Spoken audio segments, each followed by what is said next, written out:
रामायण 13 कम ज्ञात तथ्य देखें। हिंदू धर्म में महाकाव्य रामायण का बहुत खास स्थान है। इसमें भगवान राम और देवी सीता के जन्म और यात्रा का वर्णन है। हम में से ज्यादातर लोग रामायण की कहानी जानते हैं, लेकिन इस महाकाव्य से जुड़े कुछ कम लोकप्रिय तथ्य भी हैं, जिनके बारे में लोगों को जानकारी नहीं है। आज हम रामायण से जुड़े ऐसे ही 13 तथ्य या रहस्यों से पर्दा उठाएंगे। हिंदू धर्म में भगवान राम और महाकाव्य रामायण का बहुत खास स्थान है। ऐसा माना जाता है कि मूल रामायण की रचना ऋषि वाल्मीकि ने की थी, लेकिन कई अन्य संतों और वेद पंडितों जैसे तुलसीदास, संत एकनाथ आदि ने भी इसके अन्य संस्करणों की रचना की है। कहानी का वर्णन वैसे ही किया गया है, लेकिन मूल रूपरेखा वही है। ऐसा माना जाता है कि रामायण की घटना ईसा पूर्व 4वीं और 5वीं शताब्दी के बीच हुई थी। एक गायत्री मंत्र रामायण के प्रत्येक 1000 श्लोक के बाद आने वाले पहले अक्षर से बनता है। गायत्री मंत्र में 24 अक्षर हैं और वाल्मीकि रामायण में 24,000 श्लोक हैं। रामायण के प्रत्येक 1000 श्लोकों के बाद आने वाला पहला अक्षर गायत्री मंत्र बनता है। यह मंत्र इस पवित्र महाकाव्य का सार है। गायत्री मंत्र का उल्लेख सबसे पहले ऋग्वेद में किया गया था। 2 राम और उनके भाइयों के अलावा राजा दशरथ भी एक पुत्री के पिता थे। श्री राम के माता पिता और भाइयों के बारे में तो लगभग सभी लोग जानते हैं, लेकिन बहुत कम लोग जानते हैं कि राम की एक बहन भी थी जिसका नाम शांता था। वह चारों भाइयों से काफी बड़ी थीं। कौशल्या उनकी माता थीं। ऐसा माना जाता है कि एक बार रोमपाद के राजा अंगदेश और उनकी रानी वर्षिणी जब अयोध्या आए तो उनकी कोई संतान नहीं थी। बातचीत के दौरान जब राजा दशरथ को इस बात का पता चला तो उन्होंने कहा कि वह अपनी शांता को उन्हें दे देंगे। यह सुनकर रोमपद और वर्षिणी बहुत प्रसन्न हुए। उन्होंने बड़े स्नेह से उसकी देखभाल की और माता पिता के सभी कर्तव्य निभाए। 3 राम विष्णु के अवतार हैं, लेकिन क्या आप उनके भाइयों के बारे में ऐसे ही तथ्य जानते हैं? राम को भगवान विष्णु का अवतार माना जाता है, लेकिन क्या आप जानते हैं कि उनके अन्य भाई किसके अवतार थे? लक्ष्मण को शेषनाग का अवतार माना जाता है, जबकि भरत और शत्रुघ्न को क्रमशः सुदर्शन चक्र और शंख का अवतार माना जाता है। इन्हें भगवान विष्णु धारण करते हैं। 4 सीता स्वयंवर में प्रयुक्त भगवान शिव के धनुष का नाम। हम में से अधिकांश लोग जानते हैं कि राम का विवाह सीता से स्वयंवर के माध्यम से हुआ था। स्वयंवर में उपस्थित सभी राजकुमारों को एक कार्य पूरा करने की आवश्यकता थी। इस उद्देश्य के लिए धनुष का उपयोग किया गया था। भगवान शिव के धनुष का नाम पिनाक था। 5 गुडाकेश लक्ष्मण का दूसरा नाम है। ऐसा माना जाता है कि वनवास के 14 वर्षों के दौरान लक्ष्मण अपने भाई और भाभी की रक्षा के लिए कभी नहीं सोए, इस कारण उन्हें गुडाकेश के नाम से भी जाना जाता है।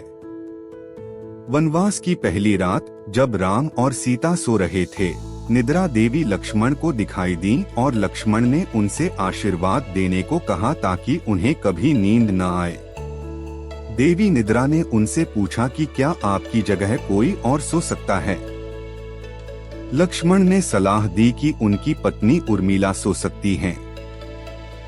यह सुनने के बाद निद्रा देवी ने उर्मिला से इस बारे में पूछा और उर्मिला ने इसे सहर्ष स्वीकार कर लिया। 6 उस वन का नाम जहां वनवास के दौरान राम, लक्ष्मण और सीता रुके थे। हम में से अधिकांश लोग यह जानते हैं कि राम, लक्ष्मण और सीता ने वन में कई वर्ष बिताए थे, लेकिन उस वन का नाम कम ही लोग जानते होंगे। उस वन का नाम दंडकारण्य था, जिसमें राम, सीता और लक्ष्मण ने अपना वनवास बिताया था। 35,600 वर्ग मील में फैला हुआ था, जिसमें वर्तमान छत्तीसगढ़, उड़ीसा, महाराष्ट्र और आंध्र प्रदेश के कुछ हिस्से शामिल थे। उस समय यह वन अत्यंत भयंकर राक्षसों का निवास स्थान माना जाता था, इसलिए इसका नाम दंडकारण्य पड़ा, जहाँ दंड का अर्थ है दंड देना और अरण्य का अर्थ है जंगल। 7 लक्ष्मण रेखा की कहानी का उल्लेख वाल्मीकि रामायण में नहीं है। संपूर्ण रामायण कथा में सबसे दिलचस्प प्रसंग लक्ष्मण रेखा प्रसंग है, जिसमें लक्ष्मण जंगल में अपनी कुटिया के चारों ओर एक रेखा खींचते हैं। लेकिन इस कथा का उल्लेख वाल्मीकि रामायण में नहीं है। 8 रावण एक उत्कृष्ट वीणा वादक था। रावण सभी राक्षसों का राजा था। जब वह बच्चा था तो हर कोई उससे डरता था, क्योंकि उसके 10 सिर थे। उनकी भगवान शिव में गहरी आस्था थी। इस बात की पुख्ता जानकारी है कि रावण एक महान विद्वान था और उसने वेदों का अध्ययन किया था। लेकिन क्या आप जानते हैं कि रावण के झंडे में वीणा का प्रतीक चिन्ह होने का क्या कारण था? रावण एक उत्कृष्ट वीणा वादक था, जिसके कारण उसके ध्वज में प्रतीक के रूप में वीणा अंकित थी। हालांकि रावण ने इस कला पर ज्यादा ध्यान नहीं दिया था, लेकिन उसे यह वाद्ययंत्र बजाना पसंद था। 9 कुंभकर्ण को निद्रा का वरदान मिला, क्योंकि इंद्र उससे ईर्ष्या करता था। कुंभकर्ण रावण का छोटा भाई था, जिसका शरीर बहुत विशाल था और वह पेटू भी था। रामायण में उल्लेख है कि कुंभकर्ण लगातार 6 महीने तक सोता है। वह केवल एक दिन उठता था और 6 महीने तक केवल खाना खाता था और फिर सो जाता था। क्या आप जानते हैं कुंभकर्ण ऐसा क्यों था? एक बार उन्होंने यज्ञ का आयोजन किया और यज्ञ की समाप्ति के बाद ब्रह्मा उसके सामने प्रकट हुए और उनसे एक इच्छा मांगने को कहा। यह सुनने के बाद इंद्र को डर हुआ कि कहीं वह उनसे उनकी स्थिति न पूछ लें। इंद्र ने सरस्वती से मदद करने का अनुरोध किया। सरस्वती कुंभकर्ण की जीभ पर बैठ गईं और कुंभकर्ण ने अपनी इच्छा बताते हुए इंद्रासन की जगह निंद्रासन नींद कहा। 10 नासा के अनुसार रामायण और एडम्स ब्रिज की कहानी एक दूसरे से संबंधित है। रामायण कहानी के अंतिम चरण में वर्णन किया गया है कि राम और लक्ष्मण ने वानर सेना की मदद से लंका पर विजय पाने के लिए एक पुल बनाया था। माना जाता है कि यह कहानी करीब 750 साल पुरानी है। हाल ही में नासा ने श्रीलंका और भारत को जोड़ने वाले एक मानव निर्मित प्राचीन पुल की खोज की है। 11 रावण जानता था कि वह राम के हाथों मारा जाएगा। रामायण की पूरी कहानी पढ़ने के बाद पता चलता है कि रावण एक क्रूर और सबसे नीच राक्षस था, जिससे हर कोई नफरत करता था। जब रावण के भाइयों ने सीता के अपहरण के कारण राम के हमले के बारे में सुना, तो उन्होंने अपने भाई से आत्मसमर्पण करने के लिए कहा। रावण ने आत्मसमर्पण करने से इनकार कर दिया और राम के हाथों मरकर मोक्ष प्राप्त करने की इच्छा व्यक्त की। उन्होंने कहा कि अगर राम और लक्ष्मण 2 सामान्य इंसान हैं, तो सीता मेरे साथ रहेंगी, क्योंकि मैं उन्हें आसानी से हरा दूंगा, और अगर वे भगवान हैं तो मुझे मोक्ष मिल जाएगा। 12 राम ने लक्ष्मण को दंड क्यों दिया? रामायण में बताया गया है कि श्री राम ने अपने छोटे भाई लक्ष्मण को मृत्यु दंड दिया था।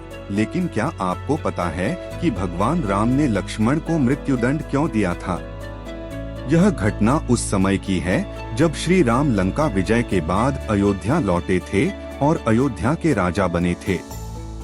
एक दिन यम देवता श्री राम से मिलने और कुछ महत्वपूर्ण चर्चा करने आए।